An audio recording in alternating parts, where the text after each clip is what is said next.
Hello, I'm Charlie Brooker, and you're watching Weekly Wipe, a programme all about things that are happening. Things like this. Human Pob and Education Minister Michael Gove has been under attack. Critics say he's been giving jobs to his friends, which isn't mathematically possible.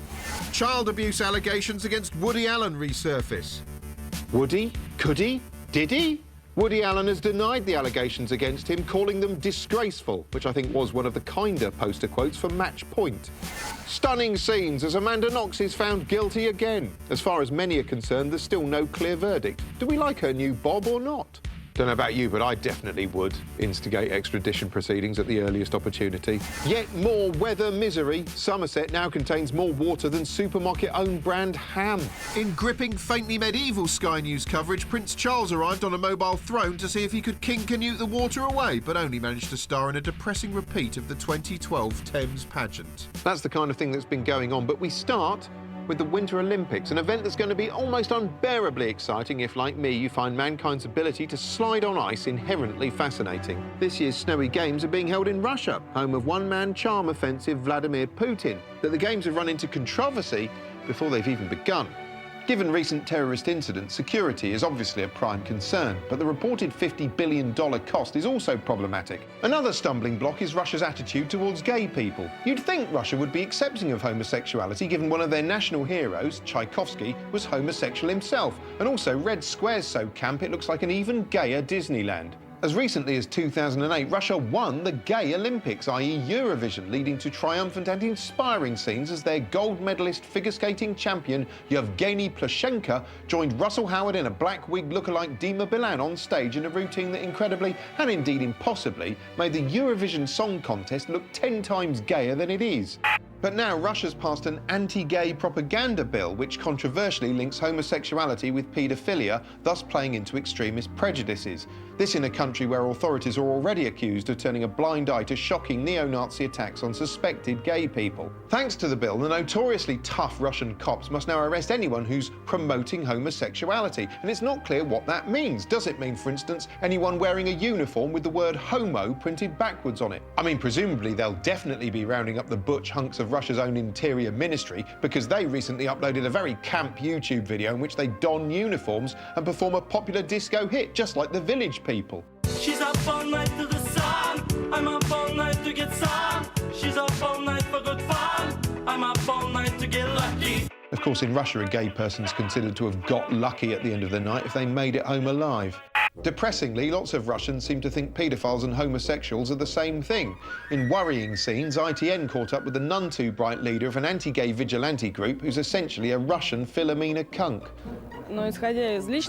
Based on my personal statistics, 80% of pedophiles we catch are homosexuals. Personal statistics? I think that's a complex numerological term for numbers you've just pulled out of your arse. Channel 4 News caught up with one of the anti-gay law's authors, a sort of ginger David Brent with a curiously small office. Seriously, it looks like he's stuck in some sort of closet. Captain Hate here is convinced gays are after children.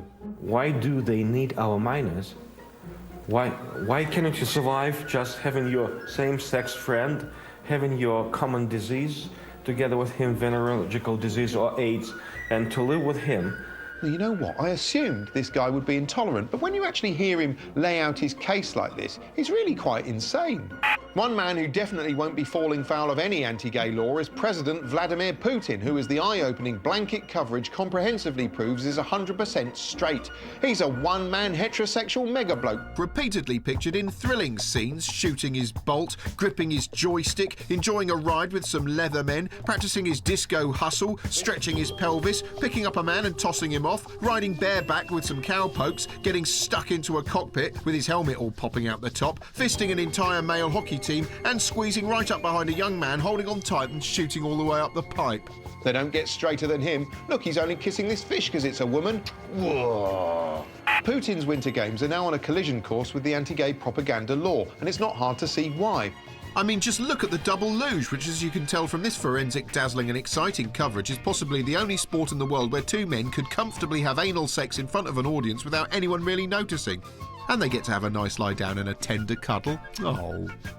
Russia has no openly gay athletes, a ridiculously outmoded state of affairs, a bit like Britain in the 1920s or the Premier League today. But will gay athletes from overseas be welcome at the Sochi Olympics? Well, the mayor of Sochi did his best to allay concerns by announcing there's no homophobia at all in Sochi, but only because there's no gay people at all in Sochi. We don't have them in our town. You don't have them in the town. You sure? I'm not sure. I don't bloody know them. I went to a gay bar last night.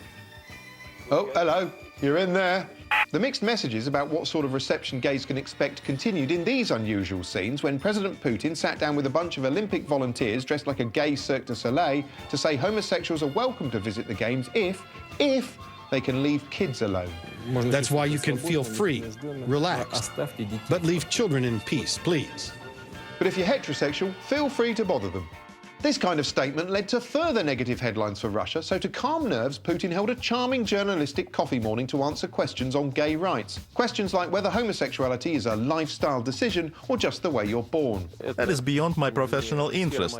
I'm just not qualified to respond. Yeah, he leaves those sorts of questions to his chief eugenics officer. Putin went on to claim that some of his best friends are homosexual and went out of his way to praise famous gay man Elton John. For example, Elton John is an extraordinary person, a distinguished musician, and millions of our people sincerely love him, regardless of his sexual orientation. Now that's nice to know, although I'm not sure they're entirely aware what his sexual orientation is. I mean, on one of his most high-profile visits to Russia, in the sumptuous Nikita video, he seemed to find romance with a very female Russian doll. Maybe he's just the sort of gay guy they like, the sort that falls in love with women. But he is very well known there. I mean, I bet if Elton John walked through Moscow holding hands with his partner today, they'd be mobbed and beaten. Not that Russia needs Elton John anyway. As you can see from this inspiring coverage, Putin can tickle the ivories just as well.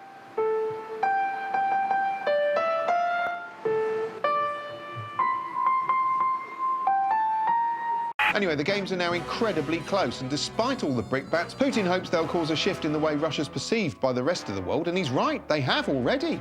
It used to be viewed as a corrupt, mafia-dominated state. Now it's seen as a homophobic ski resort. There was this exciting historical drama thing about these four sort of hat and beard men who had these lightsaber fights, except the lightsabers are made out of metal instead of electricity or whatever lightsabers are made out of. It's like a children's thing, but for adults. So it's like for adult children.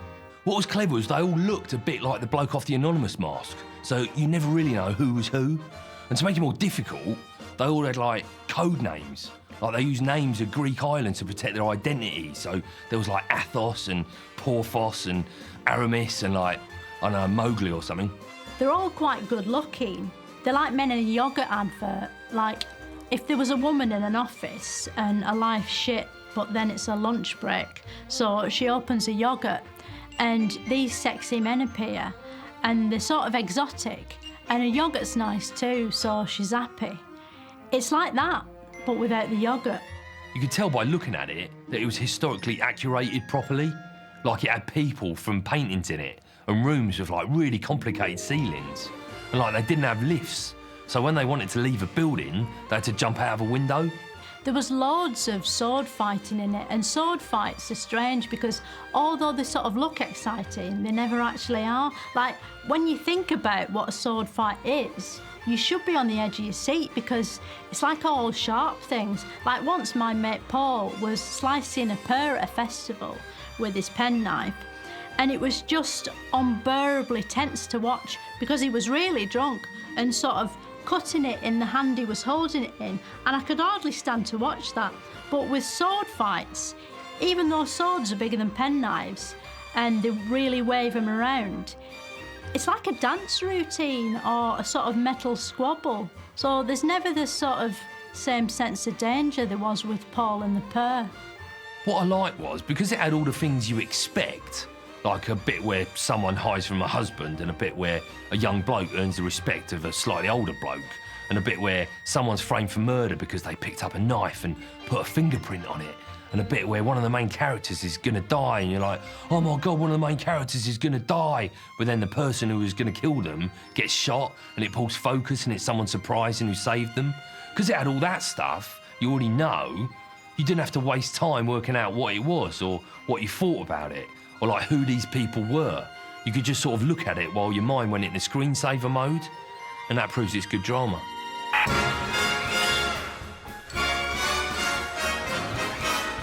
Technology, and it's bad news for avian tossers as a comprehensively alarming Sky News report featuring Mr. Charisma Goggles, Edward Snowden, claims the NSA has been spying on people using angry birds. Apparently they can hoover up data about your age, location and even your sexuality. Although God knows how they can tell your sexual orientation simply from watching you finger a bird. Why on earth would you tell a game what your sexual orientation was?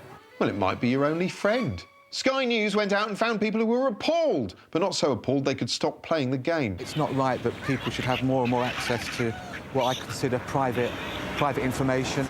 Talking to us, mate, those gold stars aren't going to collect themselves. I think it's good people keep an eye on us, but not to the extent of checking out our apps and the things we play. Shh, they can hear you say that. Not that everyone's up in arms about it. In these informative scenes, Sky's Eamon Holmes sounded downright impressed. You see, everybody gets so annoyed about this. Should you not say, how clever is that? All these Al-Qaeda people are going to be out there and they don't know when they're playing Angry Birds, they're actually being spied on. Should people not be saying, smart? To be honest, I imagine Al-Qaeda don't bother with Angry Birds. They kind of mastered the art of knocking down structures by flying into them headlong about 13 years ago. But not everyone's worried about being spied on while using technology, as clearly demonstrated by the irritating and disturbing series of Amazon Kindle ads where a Burke romances a MILF. And by MILF, I mean machine he'd like to f***. Hello, my niece is coming over and she'll be using my new Kindle Fire. Great, the Fire's perfect for kids. Only for the first few seconds, then they kind of turn black and start screaming. Yeah, but I don't want to glue to it all day. Got it. Glued? What have you been doing to make the Kindle sticky? Actually, don't answer that. I think I can guess. Amy shows the sicko how to limit the time kids can use his Kindle for. And when that limit runs out, I'm sure they'll react rationally. Could use the time limits myself. Oh, really? Yeah, I've got a serious Plants vs. Zombies addiction. For me, it's Candy Crush Saga. It's becoming a real problem. Yeah, that's nothing. I'm hooked on a game called Kindle Smash Magic. It's ever so therapeutic.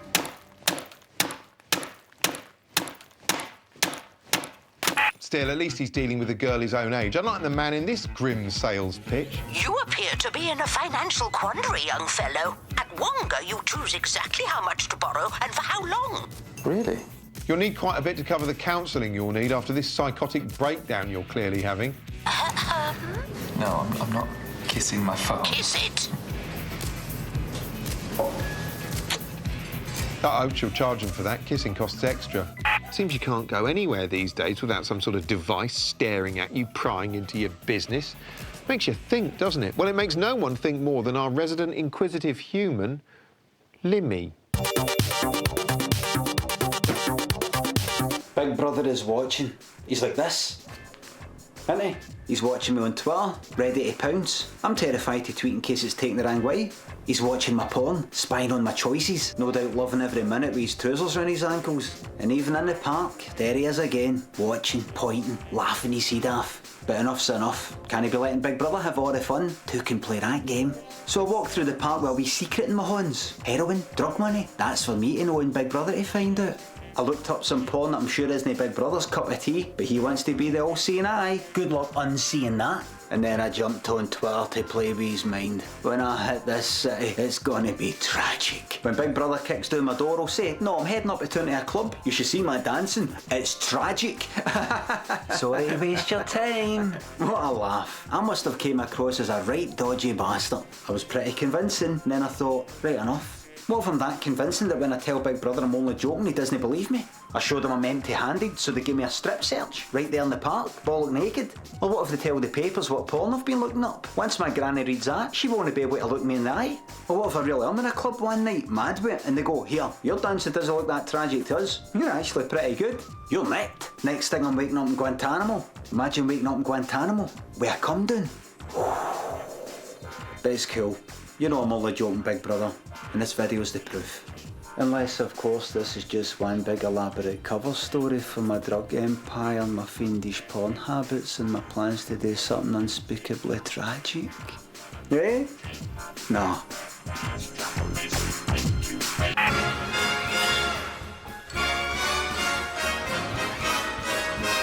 Bubble! Beatles, and Hollywood actress Scarlett Johansson becomes the face of DIY fizzy drinks in a glossy promotional video for SodaStream.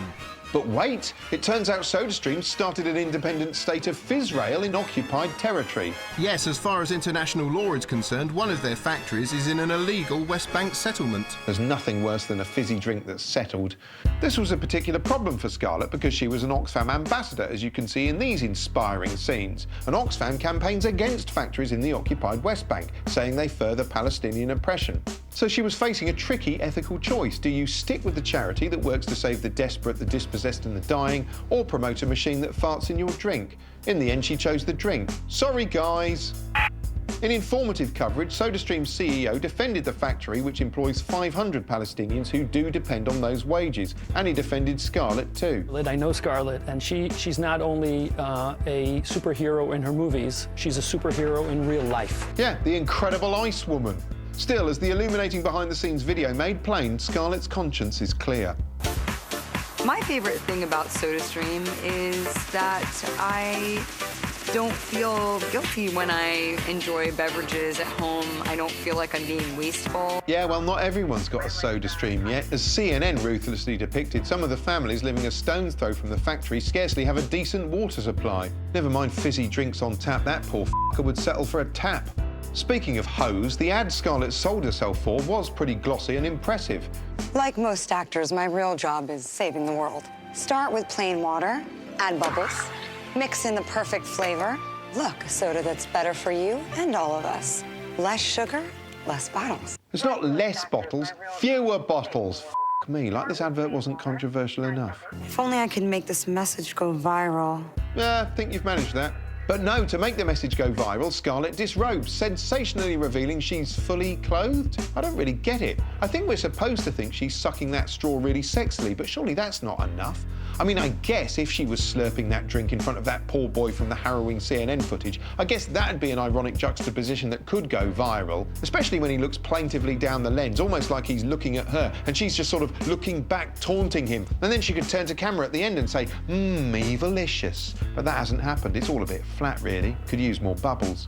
Scarlett's super advert aired during the Super Bowl, which, as well as being a huge sporting event, comes complete with blistering halftime entertainment like this year's barnstorming performance by Bruno Mars and the Red Hot Chili Peppers.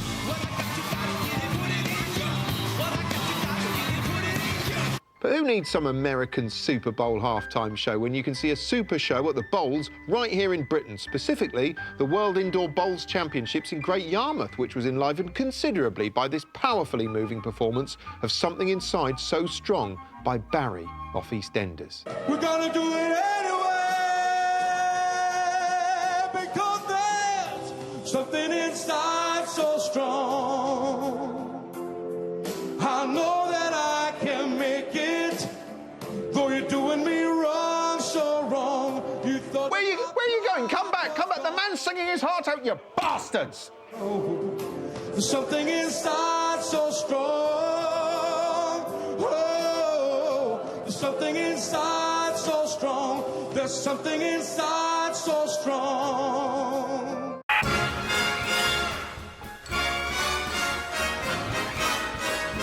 Drizzle. And as Britain continues to lose its ongoing war with the cloud gods, there were astonishing scenes as Sky News visited the undersea kingdom of Somerset, where the locals are taking part in an exciting race to see whether the authorities can bail them out before they evolve gills. Patches of Somerset were absolutely sopping wet and required sustained and heavy pumping, carried out round the clock by tireless yet anonymous members of the fire brigade, just like your mum does. What is it with her? After the government was accused of leaving the Somerset folk to marinade in their own filth, they sent in the army to stand around and look commanding on the news. But even those who live here were unclear about their role.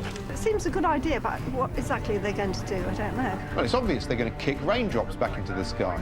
In dispiriting scenes, Sky's crack anchorwoman and capstand Kay Burley visited Langport, an area of farmland twinned with the Atlantic Ocean, and achieved a career best by making the sky weep openly on camera. She also interviewed a man from the Environment Agency wearing a high-vis jacket so you could see him even in deluge vision. We've got enormous sympathy for the people who've been flooded. They don't care, they just want you to dredge. Well, I hope they do care. Doesn't really help I'm sure them, I'm sure they want us to have sympathy. Never mind the river, I think my screen needs dredging.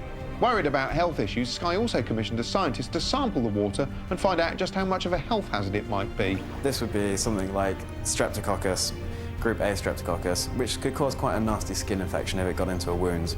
See, that looks horrible, but on the plus side, it tastes absolutely great on rye bread. A few miles away in Waterworld, the news revealed helicopters plugging a gap in the seawall with sandbags. While in Fishguard, 8 one-ton bags of aggregate have been placed in the lower town to protect properties ahead of high tides tomorrow morning. I'm no expert, but I reckon the water might get round that. With their fulsome and well-balanced coverage, ITV proved its grim up Aberystwyth way, but at least the good folk there have got used to dealing with the cruddy weather. I think we are getting better in this, you know. Now we have more experience. Yeah, I don't know that you've really mastered the umbrella yet. Finance now, and money is either good news or bad news, isn't it? But for as long as anyone can remember, which incidentally is 2008, it's been bad news until recently, when suddenly it wasn't, apparently. The biggest fall in unemployment in 17 years as the British economy begins to rocket into action. Yes, thanks to these animated numbers, the financial crisis was totally over and everyone in Britain was a fully employed millionaire. To think just a few weeks ago, Channel 4's grimly depressing benefit streak was current affairs. Now it's period drama. Thanks to the economic turnaround, instead of worrying about this, we can just marvel at how great it looks on our HD tellies. Wow, their suffering is pin sharp. Some cynics claim employment figures are only rising because Cameron's been touring the country for weeks disguising himself as a manual worker on countless occasions to boost the numbers. Look, here he's playing some kind of surveyor, here he's a factory worker, here he's a salt-of-the-earth Tetley tea man, here he's a tour guide showing French dick slingers around, and here he is as a malevolent lizard blackness from the stars temporarily shapeshifted into human form. But the apparently good financial news is bad news for plasticine buzzkill Ed Miliband, seen here accepting a glass of beer from a man who looks like Ant and Dec. He's recently been trying to drum the notion of a cost of living crisis into the national brain by repeating the phrase so often it becomes a kind of echo. I talked about the cost of living crisis and the squeezed middle. Is the cost of living crisis really such a big deal? The cost of living crisis is the single biggest challenge our country faces. That is the cost of living crisis. Of course, many people's view of the entire country's financial situation actually depends on their own personal circumstances and whether the cost of things they're spending money on is rising faster than their incomes. For instance, many feel the squeeze because of factors like skyrocketing energy bills. Although, to be honest, I'd be happy to pay more for gas and electricity if energy companies would stop running this sort of twee-bollock, lazy animal, whimsy, ukulele, sing-song, cartoon horse shit in every other ad break. This is Hive. It lets you control your heating from anywhere with your phone. So why aren't you surfing on a cab, going to visit your mad dad? Or shopping for some trousers when it starts snowing on your schnauzers? While Hive is busy controlling your heating at home. Or you could sing about tigers from Burma while Gran dies of hypothermia. Poor cow dropped dead with the chills because she can't pay your swollen bills while I'm withstanding this terrible advert at home. So what exactly is going on with money? And what is money anyhow? Well, don't worry if you don't know, because Philomena Cunk is here now to unravel that mystery in this week's Moments of Wonder.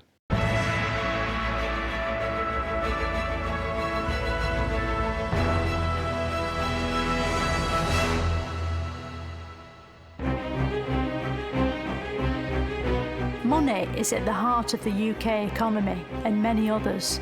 People fight for it, die for it, and put it in China pigs. So what is money? Put simply, money is the best way we have of telling how much money you've got. Over the centuries, many things have been used as money, including amber, wheat, eggs, travellers' checks, feathers, book vouchers, lobsters, beads, gold, leather, nectar points, rice, peas, mugs and money. It was only the last of these that caught on. Increasingly these days, money isn't something you can hold in your hand or bite on like a pirate because it's stored in the imaginations of computers. And some of those computers are probably here in the Bank of England. But that computer money is in crisis. UK government debt is now £1 trillion and even Wonga can't help. So who can? Maybe a money expert can tell us what money is and what to do. Who are you and why are you an expert on money? I'm Will Hutton, I'm an economist and I'm an economic writer.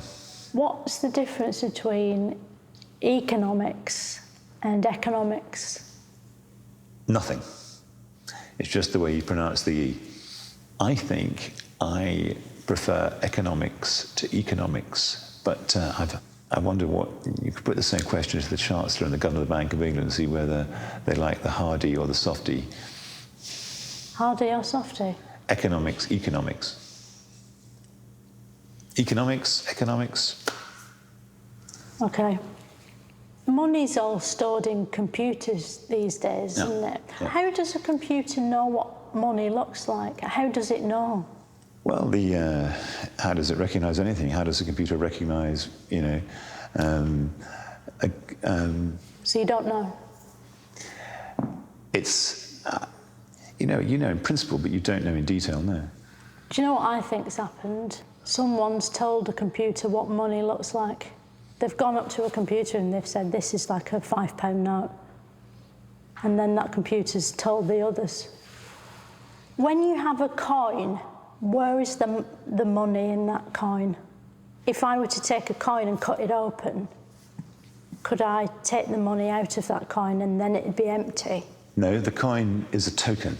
The whole point about the coins in your pocket is they're universally accepted as a way of buying things. That's what the money is. How much does it cost to make a 1p piece? Because if it's less than 1p, then it's a con, isn't it? But if it's like more than 1p, then do you see what I mean? Yeah. It's sort of not worth it then. Yeah. It costs a tiny amount of money to create a 1p piece. And that's So not they're ripping us off. It seems no one really knows what money is. It will always be an unsolvable problem, like a crossword or a Rubik's Cube. Next time on Moments of Wonder, I'll be asking why there's more water in a tap than you'd expect.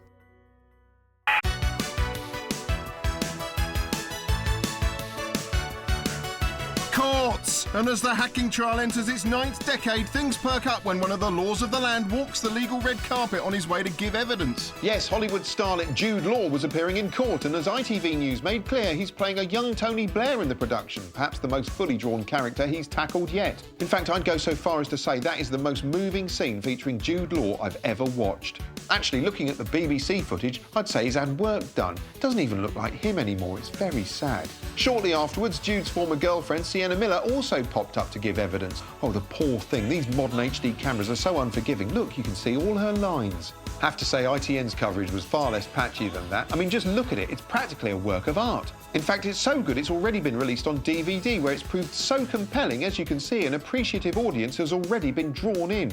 Of course, Jude and Sienna are movie stars, but by pulling a face like a doodle, they're drawing on a TV tradition that started back in the 80s, when it was pioneered by our Aha's Morton Harkett in the astonishing video for Take On Me.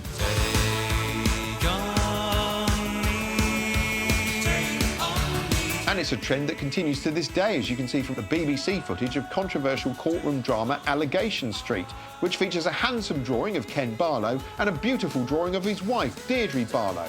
I mean, it's good, but it's not as exciting as EastEnders, where a family of coloured pencils just moved into 2B, causing a right pen and ink. Then these proper East End thugs called the Crayon Twins turned up for a cheeky sharpener at the Vic, and then Phil got rubbed out. God, that was awful. Pencil puns? What is this, crackerjack? I think I got away with it, though. Doubt anyone will even notice. Unless they've mic'd my mind up again. I hate it when they do that. Probably best just to end the show, to be sure. Well, that's all we've got time for this week. Until next time, go away. Covering the Winter Olympics like no one else does. Join Alan Davis and guests for Après Ski tomorrow at 10 on BBC2. Newsnight is next.